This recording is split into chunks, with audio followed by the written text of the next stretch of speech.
Welcome back. Chelsea's Cole Palmer is expected to be out for a few more weeks with an ongoing groin problem, making a return unlikely until November now. Palmer has missed the last 3 matches against Brighton, Benfica and Liverpool with the problem. Asmir, look, just how big a blow is this for Chelsea? Because he doesn't just bring, what we see on the pitch, does he? What else does he bring to the game? Well, I mean, he's a huge blow, to be missing a player like Cole Palmer, because he's a focal point of a lot of things they do, especially going forward. He's a creator, he scores goals, he takes attention of the other team, which opens up space and time for other players. So he has a huge effect on games. And he's played a lot of football over the last couple of years, and there's been a lot of expectation and a lot of pressure on him to carry this Chelsea side. So it's a huge blow for them. I do feel like this year they're a little bit more capable of handling the loss. I think their squad is better and stronger, so hopefully they can get through the next few weeks as best as possible. It has been an ongoing problem, hasn't it, Calvé? And he didn't have hardly any time as well. We talked about this only last night, about how much time Chelsea have had to kind of repair from the Club World Cup and then hit the ground running for this season. Yeah, I think one of the issues for Cole Palmer has been the fact that he played in the Club World Cup. He was man of the match in the final. He was player of the tournament as well. But since then, he's only played the full 90 minutes of the game once. That was the opening day of the season against Crystal Palace. And he's had that sort of issue with his groin injury. And I think Chelsea have thought he doesn't need surgery. The thing he needs is rest. And I think there was another meeting at Chelsea this week, just for everybody to be updated on the progress of how he was recovering. And from that meeting, I think news has emerged that he's not going to be back until 4 more games he's going to miss. It was originally hoped that he would be back after this international break. But I think it is, a blow for Cole Palmer. Obviously, it's a blow for Chelsea as well, but it leads to more questions about pre-season and what kind of effect playing in the Club World Cup has had on some of these Chelsea players. Having said that, all these Chelsea players, their loads are managed very, very carefully. So it's not a question of Enzo Maresca just playing the same players for every game. They have all the data about how much they've been playing, how much they've been training, and they're very careful to try and manage the minutes that their players play. Well, he's got strength in depth as well there, hasn't he, in terms of that squad that he's got. I'm interested to hear, because he did also say, Maresca's been quoted as saying, I don't think he needs surgery, it's just managing the pain. Talk us through managing the pain and what that actually means for players in terms of what they receive perhaps ahead of a game in the dressing room. What goes on? Well, I mean, a lot of things go on, and I think that's on a day-to-day basis and match day as well. For us as players, with the schedules these days, you mentioned the Club World Cup, it's basically all year round now. So you don't quite get a lot of time to really shut your body down and rest the niggles, the aches, the pains from a long season. So you are managing it all the time. You're doing a lot of preventative things to try and strengthen your body and not get those niggles.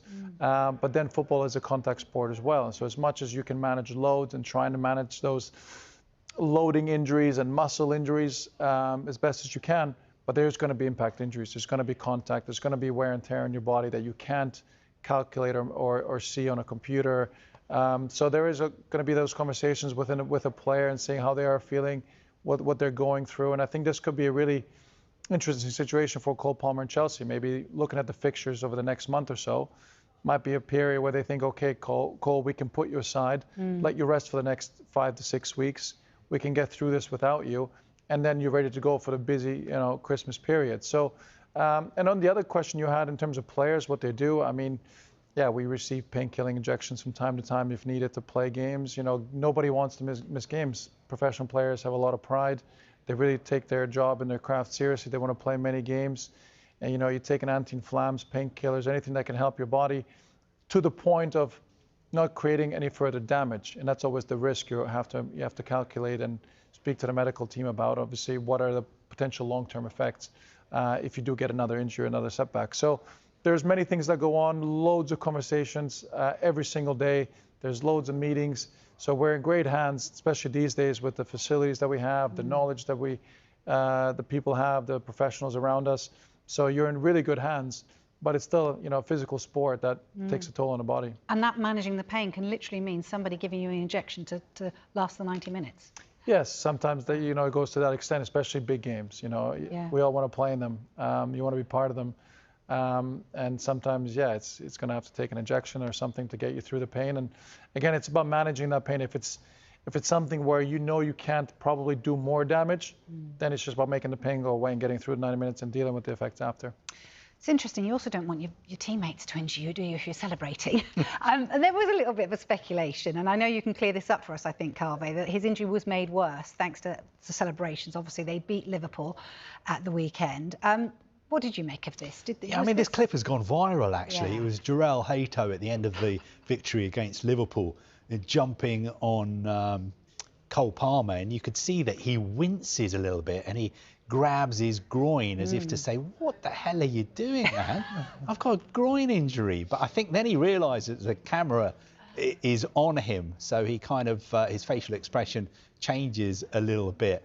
But I don't think that over-exuberance from Hato has had an effect on his injury, but perhaps it's something to bear in mind in the future, not to do that to a player when he's injured, especially a player who's as good and valuable as Cole Palmer. I do always worry about celebrations. That's the worst time, isn't it, when they all kind of get on top of one another. And I think there have been serious injuries. There have been very serious injuries. Ribs and all sorts. I think there was one with Arsenal, was it, when they won the cup, and Tony Adams, they were celebrating, and one of the players fell over and broke his shoulder or dislocated his shoulder.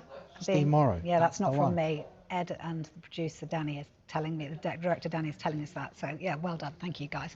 But it's a real thing though, isn't it? When you're over celebrating, almost that can happen. But they had reason to over celebrate because they'd just beaten the champions, and Estevao was the match winner. What have you made of him? I mean, I love the signing. We've been here talking on a couple other shows. Really big fan of his. I mean, he's a huge talent. To get a player like him in was a huge coup for Chelsea. Super exciting player. Again, the impact he's already had at Chelsea in such a short space of time has been great. He hasn't had to start many games, so that he's been able to transition nicely and a little bit more slower without as much pressure. So, you know, now may be the time where he can be pushed a little bit more and put into the spotlight and take that responsibility from the likes of Cole Palmer. So he's been a great signing, and you know, a couple of other players in those attacking areas have really come to light as well, and I think that's been really helpful for Chelsea. Yeah, big shoes to fill, obviously, if he does step into the shoes of Cole Palmer. So would you think would be any regrets, Carvey, in terms of Chelsea, the fact that they did miss out on Xavi Simons, who looks amazing in that role at the moment? I don't think they have regrets. I think Chelsea's hands were sort of tied a little bit over that deal because they had to make sure they balanced their transfer spending this summer, which they did. And I think they've got other options in that position. The options may not be as good as Cole Palmer, but Estevao can play in that position, although maybe physically he's not yet strong enough to play in the middle in the Premier League. They've also got Buonanotte, who they took on loan from Brighton. João Pedro can also drop deep into that position. That's an option, especially when Liam Delap comes back.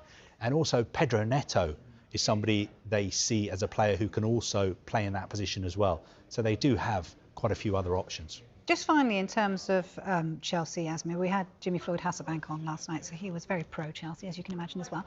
Obviously, it's a former club of yours. What's a good finish for them this season? Where would you like to see them finish in that table? Well, you like to see progress. I think any team, Enzo Maresca's second season, you like to see progress. I really do think they can finish in the top three. I don't see any reason why they can't with the squad they have, and maybe they can even get second. I'm not sure winning the title the way Arsenal are going, and I think Liverpool are going to be thereabouts absolutely as the season goes on. So maybe they can get second. I'm really bullish and really positive on Chelsea. I do like the signings. You know, as Kave mentioned, I think Garnacho is a really good signing. Jamie Gittins is getting going. Slightly worrying in the back line. Obviously, there's been a couple of injuries, suspensions. Can they deal with smaller numbers in those areas? That'll be interesting to see. But I think as a squad and the manager and the way they play, I think there's a lot of positive things. What about the goalkeeper? Are you convinced about the goalkeeper? Yeah, no, I think Robert has progressed. I think he's developed. A few question marks for him at the beginning of his tenure at Chelsea. I think he's progressed. I think he's been one of the more consistent performers. I think he's he's cut some of those issues. I know he got sent off a couple weeks ago, which was unfortunate, but I think he's cut some of those mistakes that he had before out of his game. He's matured, he's developed, and I think he's been really dependable in the last few months. Do they need a few more leaders on that pitch, do you think? Is that what they lack in terms of their overall? They're still quite a young team, do you think, in terms of, you know, they have got problems in discipline at times. They've received a couple of reds, haven't they? So is that something that they lack, do you think? I don't necessarily think they lack it. I do feel like they believe in this young squad. I think they're letting them develop. You're going to have hiccups, so maybe a couple of sending offs, a couple of situations with experience. You may be able to avoid them, of course, but you know, things happen very quickly in games. So they need to learn. They've been learning. They're developing. I think the ownership has made it clear they believe in this young core of players. That's the way they're going to go. They believe in it, and I think the managers made the most of it. So for them, it's about learning from those things and not doing them again. I think that's key. If they keep repeating the same mistakes, then I think maybe that leadership type of situation and things can come up even more. But at the moment, I think they're learning and they're still getting results and progressing pretty well.